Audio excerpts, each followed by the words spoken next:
সবাই তোমরা কেমন আছো? আমি গল্প দিদু। আজকের গল্পের নাম গোপাল ভাঁড় আর আলো ভূত। এক রাতে গ্রামের কুয়োর ধারে অদ্ভুত এক আলো জ্বলতে দেখা গেল।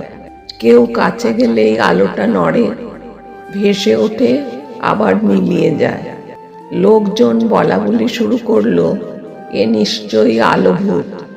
পরদিন রাজামশাই গোপালকে ডাকলেন। গোপাল হেসে বলল, আলো যদি কথা না বলে তবে ভূত হওয়ার সম্ভাবনা কম, দেখে গিয়ে। রাতে গোপাল কুয়োর ধারে গেল। হঠাৎ আলোটা কাছে এসে ভয়ানক গলায় বলল, ফিরে যা, আমি আলো ভূত। গোপাল শান্ত গলায় বলল, বেশ, কিন্তু ভূত হলে আলো জ্বালাতে তেল লাগে কেন? চলো, আগে তেল কোথা থেকে আসছে বলো। আলোটা থমকে গেল।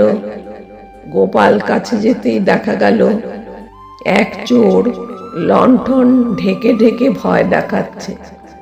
লোকজনকে দূরে রেখে কুয়োর পাশে লুকোনো জিনিস চুরি করছিল। চোর ধরা পড়ল। গোপাল বলল, যেখানে আলো আছে সেখানে সত্য লুকোতে পারে না।